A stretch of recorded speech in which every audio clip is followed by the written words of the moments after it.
want to welcome you to another episode of Mindset Growth Podcast. My name is Gary, your host. I have Heather, my co-host, with me today, and we are very excited to interview a new friend of ours, Randy Chaffee.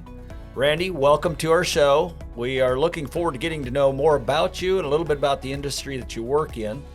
We're going to, we've sent you a few list of questions and things so you know what to expect. However, we always like to start with what we call some rapid fire questions that'll surprise you a little bit, throw you off. So what's your favorite hobby? Well, it's work, because I love what I do and I do what I love. Okay. That's an interesting and question. I like to drink wine. Okay. I'm a wine guy. Well, that's good. You probably have a lot better selection than I do. It's my oldest son comes home and tells me I need to step that wine game up a little bit. Well, yes, you do need to, because it's an important part of life. We have 120 vineyards within an hour's drive here when we're in Michigan in the summer. So Right. it's Interesting. it's a lot of options. Good. Michigan is kind of known for that type of activity, right? It is, and there's two parts of Michigan. There's the northern part where I live, the Grand Traverse Bay area, and then you get down Lake Michigan down in the southwest corner. There's another wine area, and then there's some scattered about the state, but that's the two big ones. But up here, very, very, very good. And I love my wines, and luckily my wife loves wines too, or we'd have a problem. So. Perfect. Because I don't know, a nice bottle of Cabernet or her. I'm not saying I would leave her over that, but you never know. All right, here's one to get you thinking. What is one villain that you think was misunderstood? One villain was misunderstood. I think the Joker. I think he was a happy guy in real life. I just think he got misunderstood and got a bad rap. Yeah, could be. Excellent. I mean, look how funny he looked. I mean, he was weird, goofy, funny, and I think he got a bad rap. And I think I'm going to blame that one all on society. They misunderstood him. That's the case in a lot of cases with just people in general or characters in general. So do you have a bucket list item yet or a bucket list item you want to accomplish sometime soon? I do. Probably my biggest bucket list goes back to wine. And I'm not a wino. That's an old term, right? But I really want to go to Spain. I love Spanish wines, and I want to start up in the mountains and work my way all the way down to the Mediterranean, maybe a 2-week trip, and just stay in some little village every day in a different little wine area, and spend every day in some vineyards and some evenings having some wine with the locals. And I think that'd be a blast. So I answered that one quickly, so that must be at the top of my list, I think. I have a feeling that one's coming up here at some point soon. It's going to have to. We have friends that go to England every year. Not that that's close, but closer than here.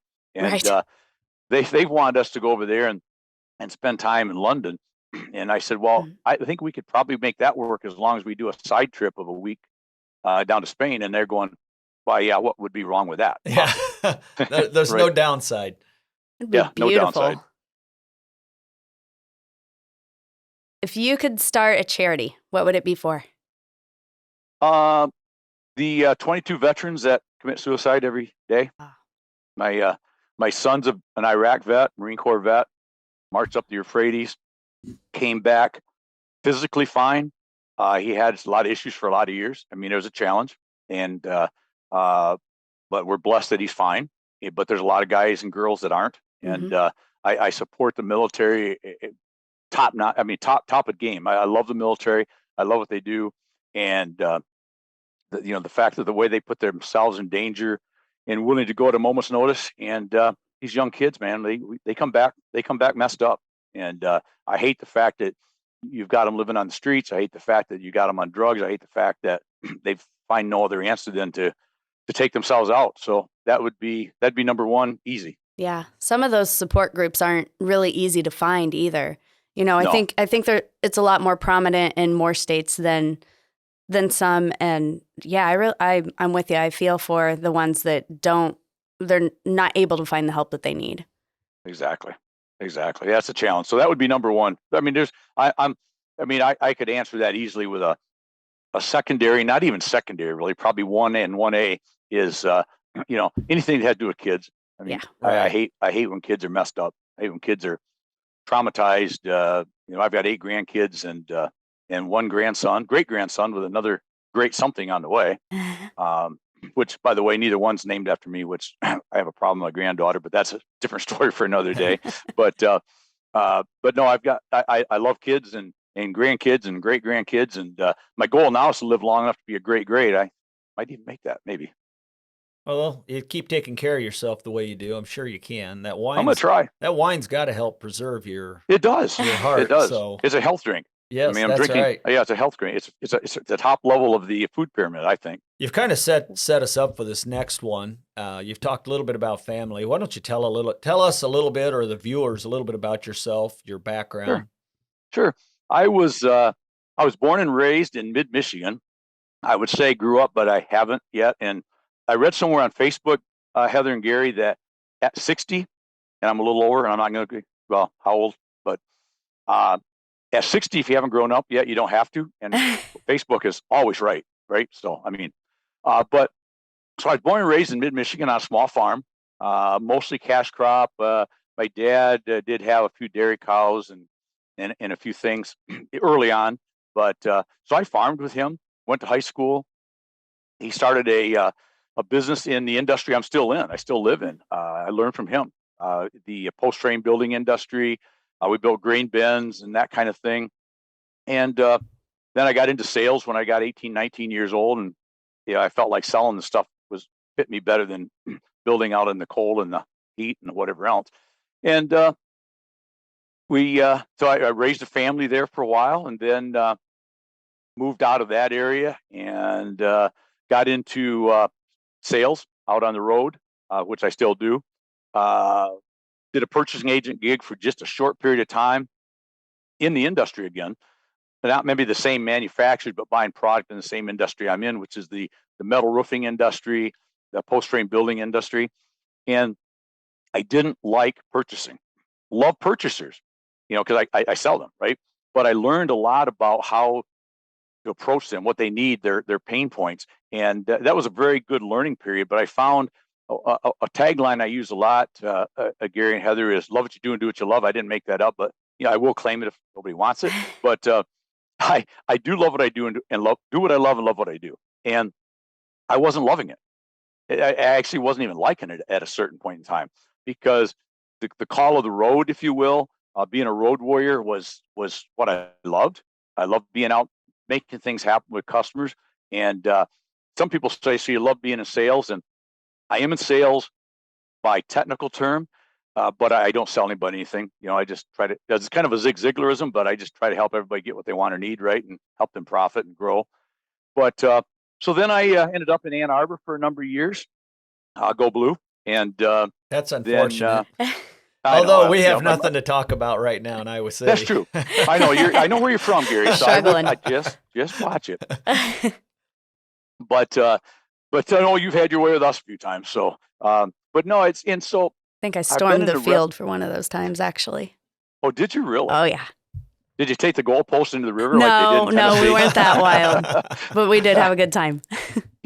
I got to ask. I mean, I don't mean I'm like trying to take over the show, and I don't mean to do that, but what possesses you to tear down a goalpost and drag it in and throw it in the river? I understand the excitement. That was a big win, huge win, maybe the win of the year for anybody, right? Right. I never quite figured that out, but anyway. But then again, I wondered the same thing when I was seeing. I'm like, where are they going with this? What are we going to do here? What's the plan? Yeah, exactly. But then again, I never figured out students at universities, win or lose, they burn couches and burn police cars and do those sort of things, win or lose. And I never understood either one of those, because there's not a win or loss big enough that I want to go to jail for. Right. I mean, if I'm ever going to go to jail, which I hope is never, it's certainly not going to be for burning a couch in the street somewhere. Yeah. It's going to be worthwhile if I'm going to do it, right? Yeah.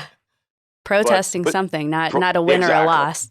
Exactly. But that's the bottom line. So I've been doing this 4+ decades in the industry, and I use 4+ decades because I could use a number a little higher than that, but if I counted 16 years old, but I don't like to go there because I do have just a tiny bit of vanity. Vanity, there you go.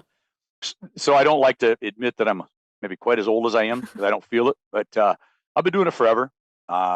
It's been a great gig. And some people asked me, I was just with people last week at a trade show in Indianapolis. I said, "You've been around forever." And I said, "Yeah, kind of. Thanks for noticing." But they said, when are you going to hang it up? And I said, there is no hang up date. I mean, I'm taking on new things if they make sense to me. A little more selective now because I've been blessed to build business and with some great manufacturers to where I'm not the young rep dying on the vine if I don't find something else to sell, but I'll take something on if it fits my wheelhouse. So I don't know. I do this forever. In the virtual game but doing things like this in my podcast, which Gary's going to be on sometime in the future, I can use force multipliers, right? And you can accomplish more without quite as much travel as I used to do, even though I travel a lot still. So that's really the background. I'm married to my wife, Dixie. We've been together 18 years. I was with my first wife, 28, who's a great lady, still great friends with her and her husband. I have 2 boys in their 40s. Dixie has 2 girls in her 40s, never lived together. So, but and like I said, 8 grandkids between the 2 of us, and 1 great grandson right now, Noah, who's will be 2 here soon. And so I just Dixie runs my office. We work from home, whether it's in Florida most of the year. I travel north, my territory, other than I do have Florida for a couple products, but most of my products are the Great Lakes and Northeast. So I travel a lot by car, driving from Traverse City, Michigan area in the 4 months that we're up here. The balance of the year, I just jump on airplanes out of Fort Myers, and 2.5 hours, I'm rock and rolling someplace. Yeah, absolutely. So do you start your day with a specific morning routine? I do. It always starts with I'm still drinking coffee. Uh-huh. That's number 7. Might be 8. I lose track. I start with coffee, and I always go read a couple of motivational statements or quotes or something to get kind of cranked up in the day. But I also, the first thing I do in the morning, I try to build a win in first thing in the morning as early as possible. I'm a big believer in being a win hunter and building wins. So flipping backwards a second, if you don't mind, in the evening, I do my planning for tomorrow. Mm-hmm. So every evening, I have in my calendar every day for 7:30. It could be any time, but just so I don't forget, which I don't, but I'll plan for tomorrow. And my belief is that if you're really on your game, there's probably not much I need to do because I've already been planning day after day, week after week, month after month, right? But I look at it, what's my first thing tomorrow morning? What's going on? But I'm very cognizant in the morning of 2 things. Adaptation. You got to be an adapter. So in the first thing in the morning, the first thing it tells me when I pop up is adapt. And all that tells me is don't adapt if I don't need to. But there's certain things that have to do's, like if I'm going to be on this show at a certain time, I sort of have to be here, right? But if I'm going to follow up with a customer on samples and I put down 10 o'clock, it doesn't have to be 10 o'clock, right? If something comes in between that I need to do, because I know some people get so, they live by their calendar so much that I can't take this guy's call because I'm supposed to do this now. Well, no, you chose to do that, right? If you chose to do it and it wasn't committed to, you can change it. Just don't lose it, but you can change it. So I'm cognizant of adapting, but the first thing I do, Heather, is I build a win first thing in the morning because I believe wins compound themselves. You throw wins on a win pile, right? A virtual win pile, and little wins, big wins, medium wins, it doesn't matter. You just throw a win on. It could be as much as, tell your significant other, man, you look great today. Can I make coffee for you? It's a little win, tiny win, but it's a little win, right? I try to build a business win every day though early. Who can I call that's going to get me fired up? What customer that I know is going to be a win? I just know it because you do it in a long time. You just know. And I try to get that win in early because that sets me up for the rest of the day because now I'm fired up, cranked up, and I'm working at home. My wife can't quite stand that, but I get pretty fired up and I love what I do what I love, as I've said. So I try to build a win first thing in the morning. That's probably the very first thing. And then I start looking at my calendar. I start working my calendar, and then I start adapting, right? I adapt if I need to move this, move that. And that's the start. Awesome. Build the win. Awesome. Yeah, that's I find successful people always have some type of routine. And I think I now understand why you drink wine, because if you're drinking 7 or 8 cups of coffee, you need some wine to unwind it again at the end of the day. Some unwine. Yeah, I crank up all day and then I crank down and eat. Yeah, I see what you got there. You got like a volume.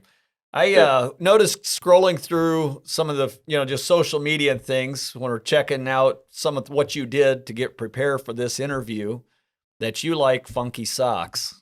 And I see we have that in common. So I guess what led you away from the boring sock lifestyle? Well, one, I don't like to be boring, but two is funny. I don't remember the exact day, I think, but my a sister-in-law would always buy me 2 or 3 pair of socks for Christmas. That becomes sort of the thing. That was the only funky socks that I had. I might have some Argyles or something, but I was more of a brown or black or blue, right? And I start wearing those. But where it really started, Gary, was I was at a National Frame Builders Association, NFBA show in Nashville, Tennessee, a couple of years ago, I think it was now. Might have even been a year ago. But and I was sitting on a little brick area in front of the convention floor, I mean, inside, and I have my leg crossed, and I had Superman socks on. And I'm doing some texting with a customer, doing something, and this girl and her husband, boyfriend, whatever, 30-ish or so, walks by and she stops and she goes, "I love your socks." And well, thank you. I look at them and so I took a picture and I posted it. Something to the effect of, "What do you think of I think I'm being Superman today," or, something, I don't know, something pop in my head. And I got several people responded, love the socks, sent pictures of their socks back. So I go, this is another way to be visual, right? Because visibility equals opportunity, right? Yep. The more visible you are out there. So I thought this would be a fun thing to do. And the more I did it, the more I kept getting socks that I liked. And I started looking for socks and I started throwing away old socks. Then I started having customers send me socks. Friends send me socks. I had a customer, it's funny, great customer of mine in Michigan. I see he and his wife 4 or 5 times a year for dinner, and plus whatever sales calls I might make in between. But she loves my socks. I mean, we'd show up for dinner and she'd go, "Okay, let me see them." What? I want to see what socks you got on. I'd pull my pant leg up. So she sends me a text one day, and this is my customer's wife, and says, "What's your address?" I give it to her. And she said, "I'm going to send you something." It went 4 or 5 weeks. Also, I get a package from her. I open it up, and it's 5 pair of cool socks. I mean, just cool socks, like avocados and I don't know what, Oreo cookies. I can't remember. It's just weird stuff, right? So I posted online. All of a sudden, everybody's going, "Oh my, they were cool." And so I was to give you an idea. The whole idea of visibility equals opportunities. I was at a trade show last week at Metalcon, and I bet you I had at least 10 people, Gary and Heather, that came up to me and says, "What socks you got on today?" So that's sort of a little way of personal branding, right? It's just one more thing that keeps my crazy mug in the vision of customers, potential customers. So now I have, let me take a guess. How many socks do you think I have that are not what I call #cool socks? How many do you think? Maybe athletic socks. That's it. Boom. My walking socks, workout socks. That's it. Every other sock, I've got, I think I've got 2 pair of Argyle, only because I know Argyle's probably out, but for socks, they're, I don't know. I still like Argyle. I still want an Argyle sweater again, but my wife put her foot down on that one. She said, "Not if you're going to me." It'll come back. It'll come back around, I'm sure. But yeah, so that's how I got started, Gary. And it's been fun. I had a good buddy of mine out in Annapolis that we've met virtually. We met through a mastermind group. We've become great friends and never met in person yet. After 2.5 years, we will one of these days. But I was on this run of busy. And he called a couple times, and I'll be honest, I didn't call him back because I just, business had to come first, and I was traveling and still should have, but I didn't. All of a sudden, I get this package. And it's from my buddy George, brother George. I open it up, and it's 3 pair of cool socks. And he goes, a note. He says, "Well, since you won't call me back, I had to get your attention somehow." Well, it goes to show one thing. It's a lot of folks they want to find out how you have success. And Randy, I can tell you one thing that you've done, I can clearly already see, is you've paid attention to the details. And it's amazing how that branding and those details make a difference. There's just another way to attract a client or connect with your client. And it leads right back. And I'm just sharing this so listeners can understand. It's the one way that you can connect and make your clients your friends. And now you're doing business with friends and you're not really selling. You're just filling orders and servicing and taking care of those folks that are your friends. So it's just, I kind of want to tie that all together. There's more to that whole story than just, fact we like cool socks. Oh, no doubt. Because so how did you get into cool socks, Gary? Sounds like you're into them as well. I'm a little bit, probably the reason I got into them. I grew up in a family of 8, and I can save that for when I'm on your show. But okay. I'm a middle child, so I always had to do something probably to get a little attention. And I don't know, Gotcha. It's maybe a middle child thing, but sure. So I always look for ways, and I like style. So if there's something that kind of sets it apart and maybe is subtly, I think in my mind looks cool, then that's just where I started with it. I don't want to if everybody's wearing black socks, I'm not going to be wearing black socks. So that's kind of, exactly. It's a lifestyle thing for me. It is. Somebody asked me one time, they said, how do you decide what socks you're going to wear today? Normally I don't. I have one thing I do. So I'll tell you secondly here, I guess, but I literally reach in my suitcase if I'm on the road, grab the first pair of socks. I pay no attention to, do they match my outfit? Hell, none of them match my outfit, right? I mean, I'm typically going to be in some sort of dress clothes a little bit, usually. So none of them really fit. It should be a black sock, right? So I just grab whatever I grab, and that's it for the day. Except I have 2 pair of socks that I wear when I fly. It's either one that says first class with the little first class sign on it, like flying, and the second one has a bunch of little airplanes on it.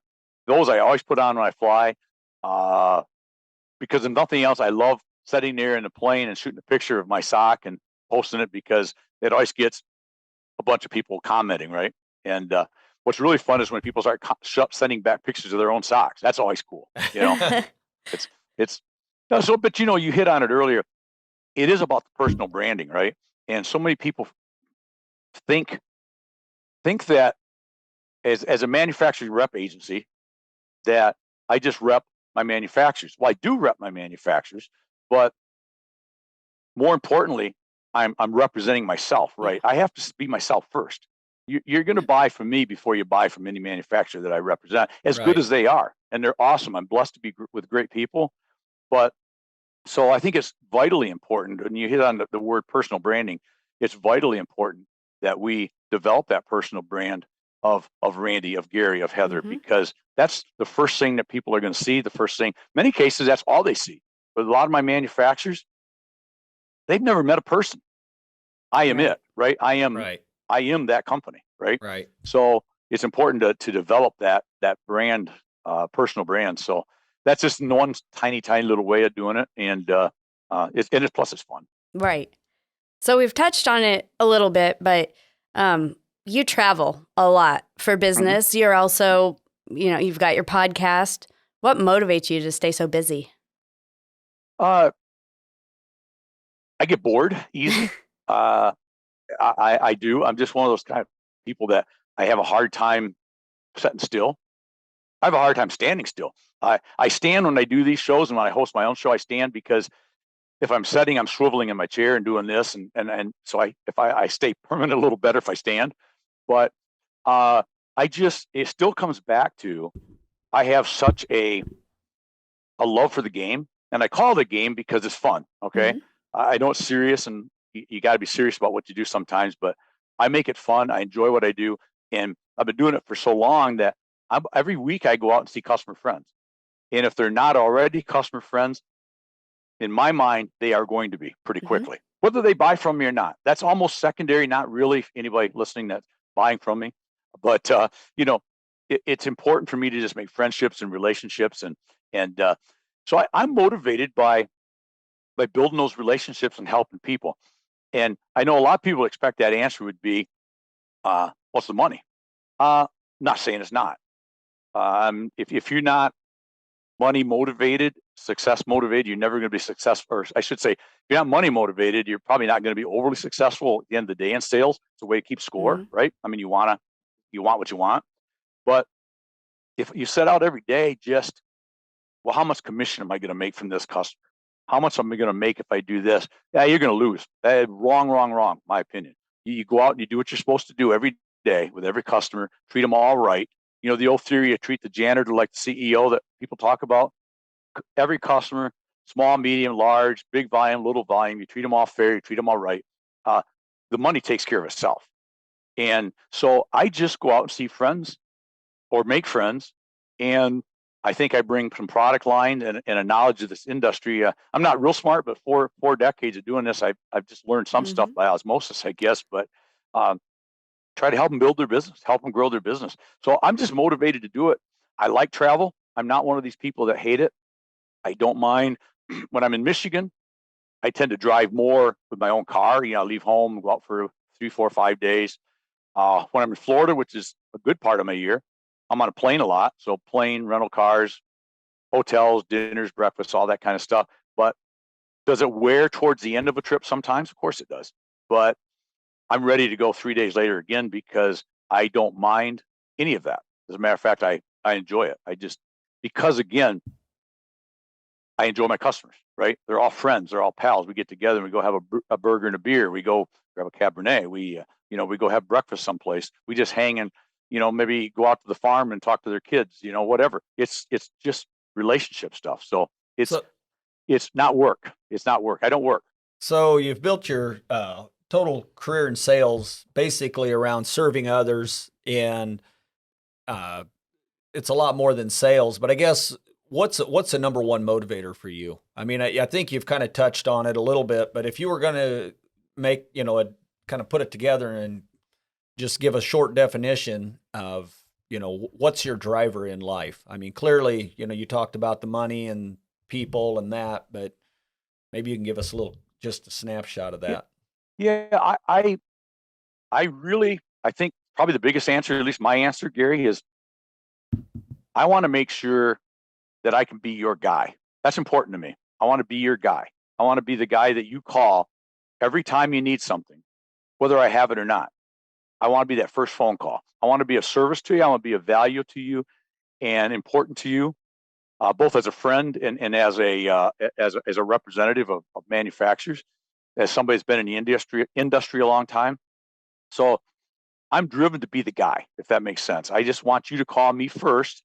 That goes back to when you talk about personal branding a little bit, but years and years and years ago, before I even knew what personal branding meant, it just clicked one day. As my website is ibuyfromrandy.com because, well, why wouldn't you? You're right. I mean, that's my opinion, right? I feel like I bring stuff to the table, and I say that jokingly, but I want you to call me first. I want to be your guy. If I don't have it, I'm going to do my best to find it for you, up to and including calling a competitor and saying, hey, I got a buddy.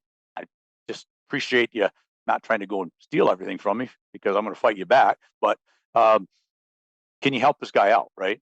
Try to find the answer for the guy. And so if I can be the guy, everything else kind of takes care of itself.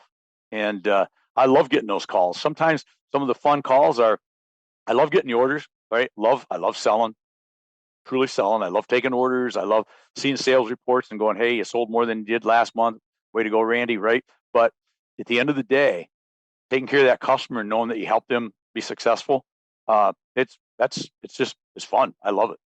So you have a high need to serve people, right? No, if you don't serve people, you're not going to be successful in sales. Right. I'm sorry. If you're money driven only, that's got to be a big part of it. Because I said earlier, anybody that says they don't care about the money at all are not going to perform at the super high level, right? They just won't, because you've got to have that drive. If nothing else, is the way you keep score, right? But you got to have that drive. You want more, but you got to do it the right way. And you do it by taking care of people and serving people and doing it with a buddy of mine was on my show a few weeks ago, Harry Spade, wrote a book of Selling with Dignity, for example. You just do it the right way. Do it with some ethics, right? you do that, all the other stuff, you'll win more than you lose. And you always lose some. You're always going to lose some. But you got to be able to walk away from that and draw. You can always draw wins out of loss, right? You go, what did I do wrong? I messed up someplace. Could have been I did nothing wrong. It just wasn't right.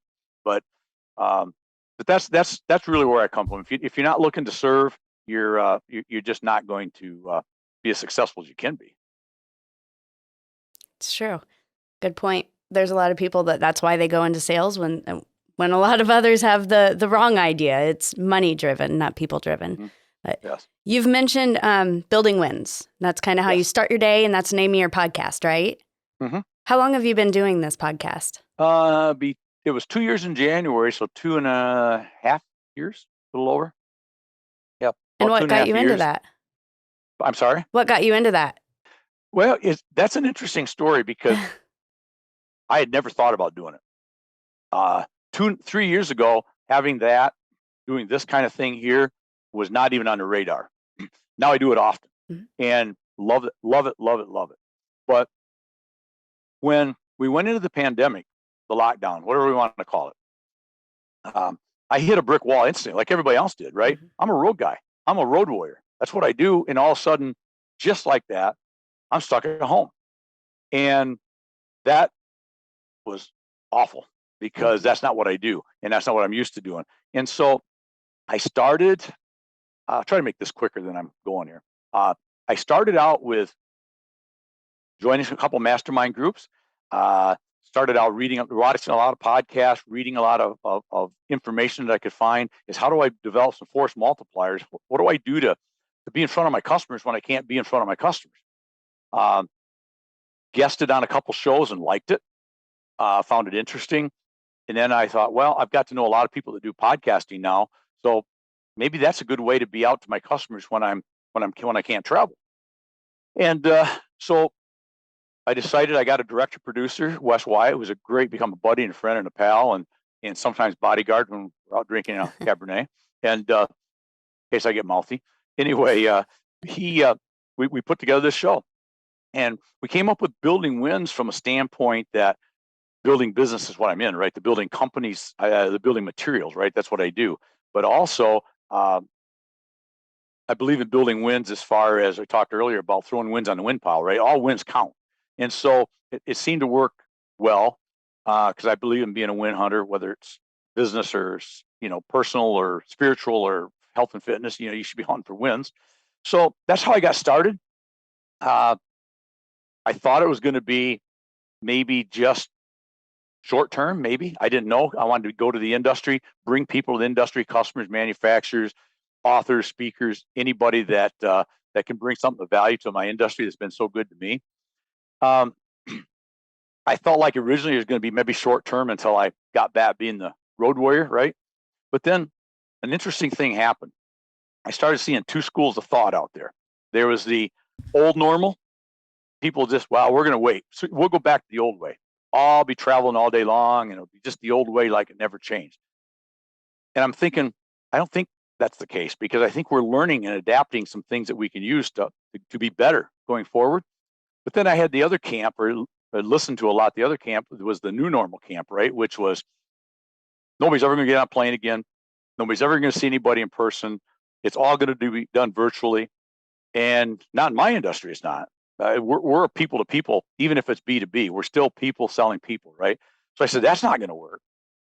And that's where my idea of hybriding come into play is there's got to be a way to take some of both and bring them into one central way of doing things. And that's where I kind of coined for me that my phrase I use it a lot is hashtag hybrid road warrior, Randy. I use that a tagline in everything I do now because that's the way I live now is it's a hybrid between both. I'm fully capable of road warrior with anybody. Give me a rental car and an airplane and hotels and some places to go eat, and I'll do that for weeks if I need to. Love to do it. But I can also sit here and do these sort of things all day long as well. So I think what I learned out of all that is I learned to be an adapter, and I did a lot of things. I'm so adapted to where I was 2.5, 3 years ago. But the biggest thing is I've learned to adapt and expect change. And so the building wins thing has been fun. I've had some great guests. A lot of great guests coming up. Gary might be one of them. And so it not only is it been beneficial, I've been able to bring a lot of really good guests and some great conversations to people. I have a drink. I may talk too much, but also it's something I enjoy, and I hopefully I bring some information each week to people that they can use. And if one person gets one little thing every once in a while, then I guess that's a win, right? You just brought up, and this is going off of even some of the questions that you had just asked, but when I know what happened when the pandemic hit, it totally changed how we did business. And quite frankly, a lot of the things that we had to shift to were good, and we use them now. Like you said, it's never going to go back to the same way that it was. Marketing has completely changed. In some aspects, we actually have a lot of folks now, and especially an older demographic of people I work with, that they're now ready to use technology and not come into the office every day because they feel like they're safer staying at home for whatever reason. So there's things that have helped us be more efficient, because we all had to learn efficiencies to adapt to that. I guess as you see all that, what happened when the pandemic hit to like your sales? Did they go up? Did they go down? Did they maintain? Because I've seen that, because I work in the consulting with the consulting clients. We've had it all over the board. I had some who shut down for 30 days. I had others who had the best month they ever had. They had the best year they had leading up to that point, because they were able to find creative ways to just, when the competition went home and sat on the couch, they found creative ways to go out and get things done. So how'd you experience sales in that period? Well, in our world, luckily, we serve an industry that was deemed essential, which I hate that word, because I think Martha and Billy going to the feed mill and trying to earn a living to take care of their kids is pretty essential, right? But be that as it may, we probably had in general maybe a 2 to 3 week slowdown, because everybody's trying to get used to all this, and we all bought into the original 2 weeks to get ahead of the curve, or whatever they called that, right? So okay, well, 2 weeks, that's fine. We'll just get ready to go again. As soon as that became clear that wasn't the case, we picked right back up. And I think it's a combination of my manufacturers didn't set back and wait. They bought 20 laptops, and they did the stuff, and they got their people so they could work from home quickly, put the security features in place. It's like, we can't work from the office, we'll work from home, but we're going to figure it out. I was on the phone every day, probably talked to more people during that first 4, 5, 6 months, probably than I ever did, because I had more time to do it, because I wasn't traveling, right? Traveling, you can still talk to people, but you can't talk to them on the air. Can't talk to them at your rental car counter. It's just not as easy. So I talked to tons and tons of people, and that's part of what led to my doing the podcast too, kind of going backwards for a second. But I found out that by noon, I had everybody I needed to talk to, right? I mean, I got day left here. And so what else can I do to do that force multiplier thing? But in our industry, the metal roofing world and the post frame industry, slight little downtick. And all my customers did the same things. They just found ways to be productive and never stopped. And they all had good years. Both the 2.5 years since that whole thing started have been very, very good in our industry. And it's still strong right now. So we really didn't back off much. We adjusted a lot. And I think the people that adjusted had really good success. And I've been blessed with my manufacturers. They all adjusted very well and very quickly. And so I think, answering your question straight on, it's been good. And right now we're in that last month and a half of this year of strong, right before the winter really sets in. In this industry, it always gets a little slower, that January, February area. But it's strong. So, and it remains strong. And that's what's interesting. We have a exercise that I use with clients a lot, and it's just, we can either, do it digitally or have like a paper form they can use. And it's just, we call it the 15-minute miracle. And we just have them categorized for a full week, basically 8 to 5, or what time frame they want to work, what they do. And The pandemic was the most glaring example of how many inefficiencies we have in our day. And it's amazing to me when people go through that, they will find that 40 to 50% of their time sometimes just wasted. I mean, they're either in a car driving, but they're not making phone calls. Maybe I'm sure when you're driving, well, I know that because that's when I spoke to you. Right. But that's just, I always look, when I get in the car and I'm going to be on the road for a bit, I've got a list of calls I'm going to make. I can be flexible with it, but I'm not going to just put 6 hours on the road. No. And not accomplish something in that 6 hours. So I think that's the biggest thing is it has really helped build in a lot of efficiencies. So I would agree. Yeah, I think we've become much more efficient in the last 2.5 years or whatever it's been. I agree with that. And if you're not using windshield time as a sales guy, if you're not using windshield time, man, like you said, you're wasting sometimes 50% of the day because even if I schedule myself properly, which I try to do, it's still at least 40% of my day. If I'm doing it really well, right, is riding down a highway somewhere. If I'm riding down the New York Thruway for the next hour and a half, that's an hour and a half worth of forget the radio and talk to customers. Right. And you become way more efficient when you do that. And the good news is somebody like you and I, we love doing that. So it helps, right? Because I don't mind phone calls. I don't mind talking to customers. I love it. But even if you're new or you don't really love that a lot, you need to take those times and use them to your advantage. And on the road, there's a lot of times to do that. Same thing in the evening. I don't just go to the hotel room at 5 o'clock and call it a night.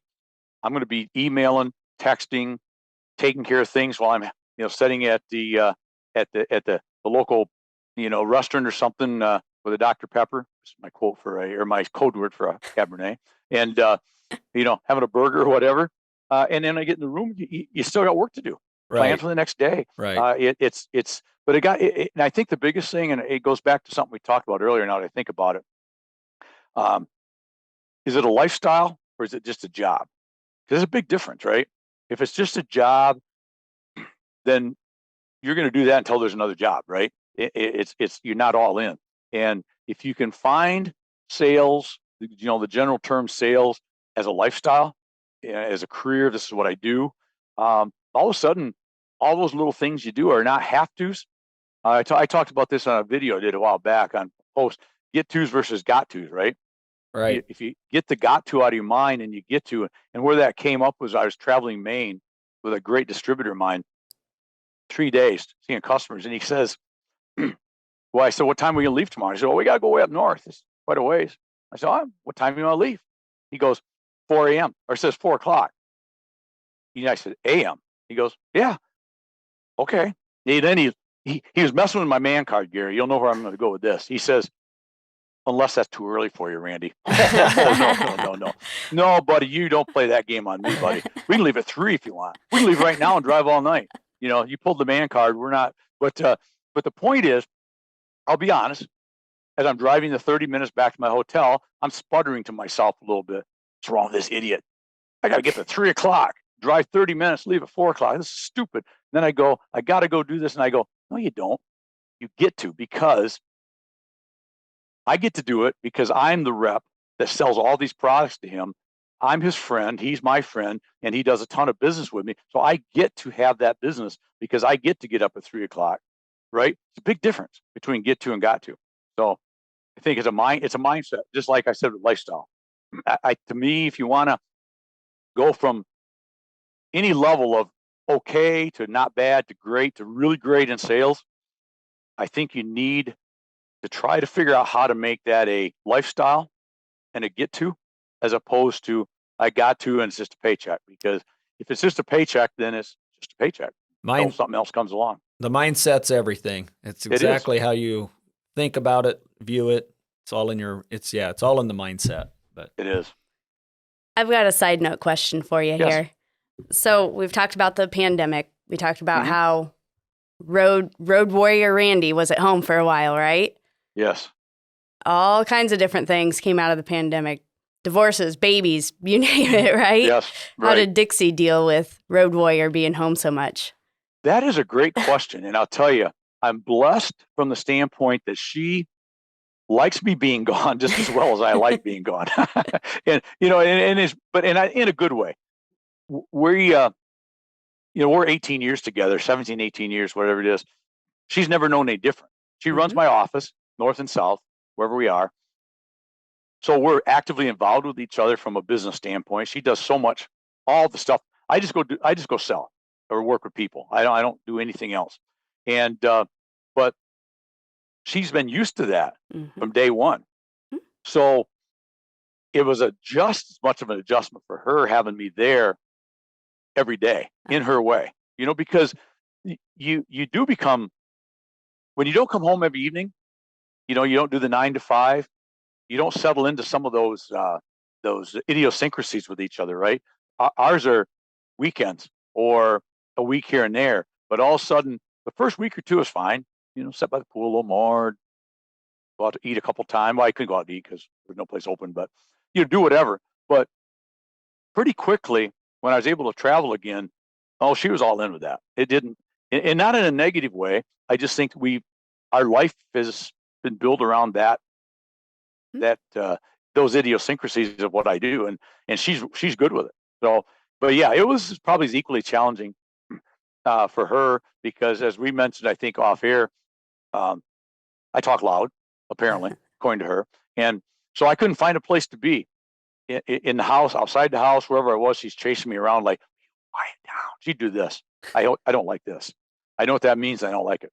But so I got quieted down a lot. So she was pretty good at me going back on the road. So. Have one last question for you. Yeah. I know you say you go to Naples in the wintertime, and with the hurricane that just went through there, and this is just personal, it doesn't really, maybe you don't care to share it, but just wondering, how your home survived that and how things are down there, and if you're going to, if things will be okay going into that area when you head down there in a month. Well, yeah, thanks for asking. We, luckily, we've had our home watch people there. They were there a couple of days after the storm.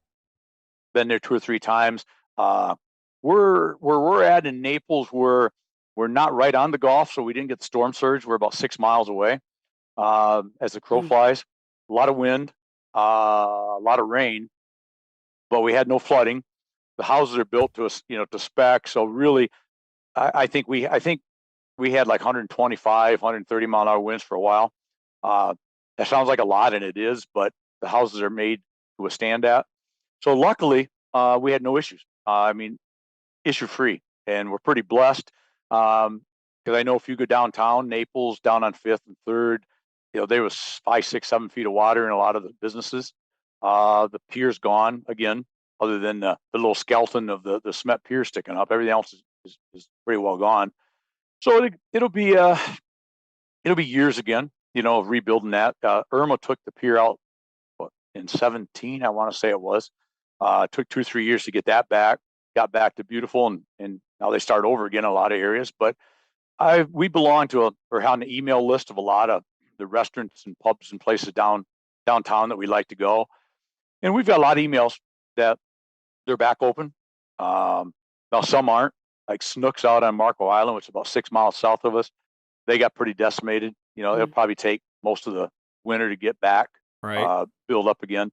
And there's a couple spots right on the water on Creighton's Cove in Naples downtown that pretty well got a lot of destruction. So some of those will take time, but the one thing about any of the Gulf states where you're right on the water, it's not like it's the first hurricane, right? It's still devastating, but it's not like they don't know what to do to fix it. It sucks when it happens, but it's not a once in a lifetime.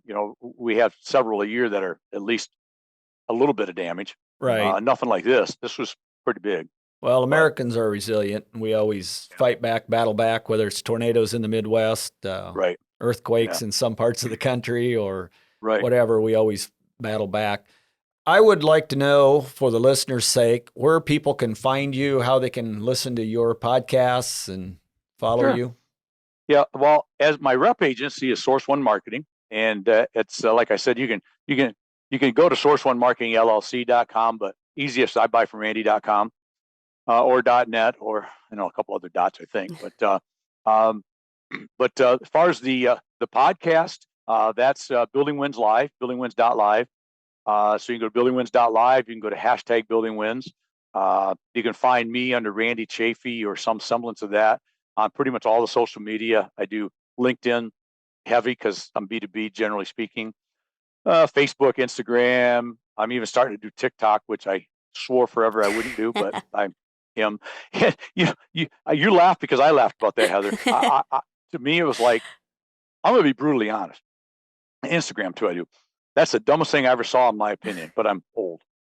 But I figured out something, guys, is this.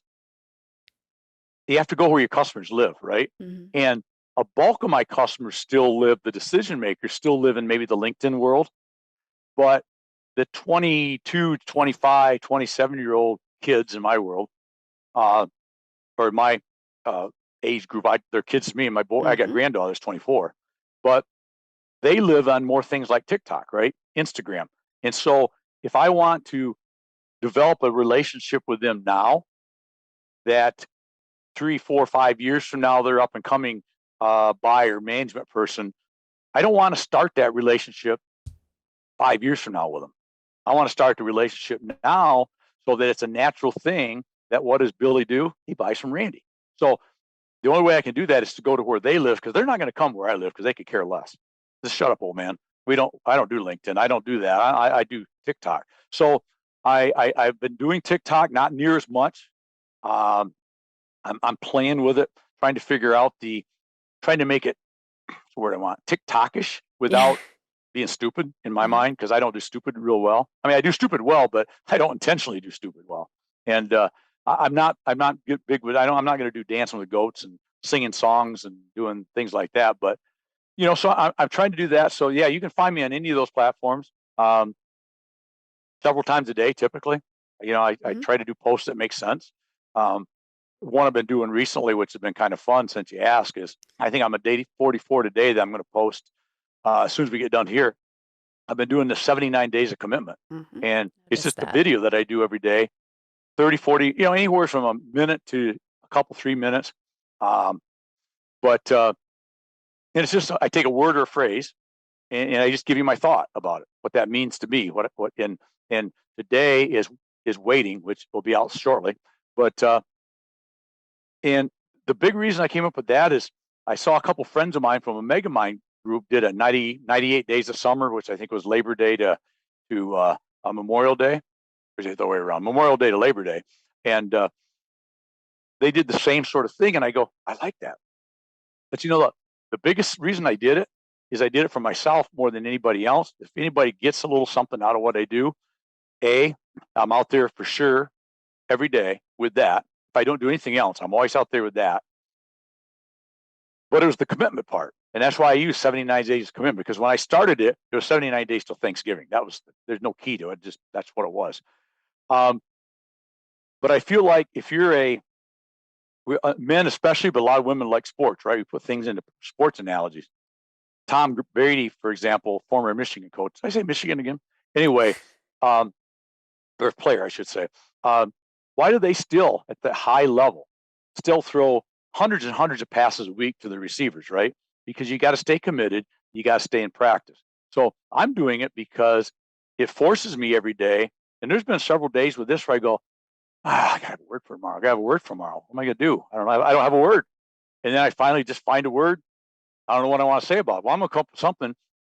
And sometimes I just jump on, hit the record and talk for a minute, whatever I think about it. And it's, I've got good feedback on it, but it's a commitment to forcing yourself to commit to something and to do it every day. And 79 days is not a long time, but it's enough that, I'm committed, and I got to stay committed, because now I've told everybody I'm going to do it. I would look foolish to people, but more so to myself if I stopped. Well, it's just the commitment to the follow through. Follow through is so important. Yeah. I want to thank you for joining us on Mindset Growth Podcast. You can find our episode out on Google Podcasts, iTunes, Spotify. It'll be out on YouTube. You'll find it on all our social media pages. We appreciate that you take the time to listen and watch our podcast. Please hit the like button. Send in questions or guests that you would like for us to have on our podcast so that we could share that with the rest of our community. And with that, we thank you for joining us.